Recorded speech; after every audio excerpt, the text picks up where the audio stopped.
প্রথম বউ যা আসছিল, প্রথম বউয়ের নাম হলো যে সুমি। সেই পক্ষে আমার দুইটা মেয়ে একটা ছেলে আছে ওই পক্ষের আর কি।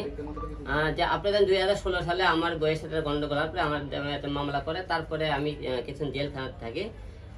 জেলখানাতে বের হওয়ার পরে আমরা আবার মীমাংসা হয়ে যাই, আবার সংসার শুরু করি। সংসার শুরু করার পরে কিছুদিন পরে সুমি আমার মায়ের সাথে সংসারে বলতে ঝগড়া হয় আর কি। ঝগড়া করলে সুমি আমার মায়ের সাথে ক্যাসাল গন্ডা করলে বাসা থেকে রাগ করে তার বাবার বাড়ি চলে যায়। চলে যাওয়ার পরে আমাকে ফোন করে যে আমি আর বাসায় যাব না। আমি কেন? বলতে আমার তোমার মায়ের সাথে হবে না, তুমি যেদিন বাসা হলে আলাদা করতে পারবা সেদিন আমাকে বলবো, আমি সেদিন তোমার বাসায় যাবো।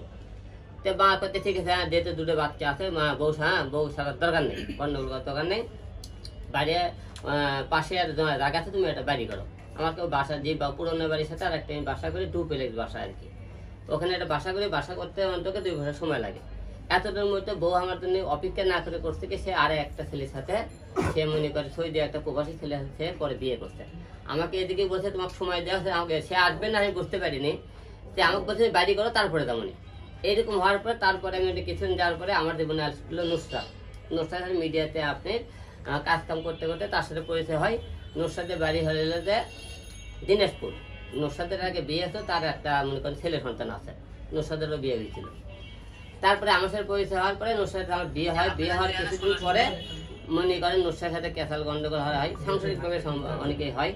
তা আমরা দুইজনে 1 মাস মনে করি বিভিন্ন জায়গাতে স্টেজ প্রোগ্রাম করি। আমি নুসরাত প্রোগ্রাম করার পরে হঠাৎ করে প্রোগ্রাম করে ও রমজানের একদিন আগে প্রায় আমার 2.5 লাখ টাকা লেখা প্রোগ্রাম করে নিয়ে আসি। নিয়ে আসার পরে ও দীর্ঘ 8 বছর ধরে নুসরাত করছে কি দেশের বাড়িতে যায় না, তার বাপ মায়ের পরিবারের কাছ থেকে যায় না। তাই আমি করছি এবার ইটটা তুমি তোমার বাসায় করো, ঠিক আছে। তারপরে কত মার্কেট কত 50,000 টাকা দাও, আমি কোনো তুমি 30,000 টাকা নিয়ে যাও। তো করতেন আমি ভালো তো 50,000 টাকা দেবো, আমি কোন যা টাকা সব টাকা নিয়ে চলে যা, ঠিক আছে।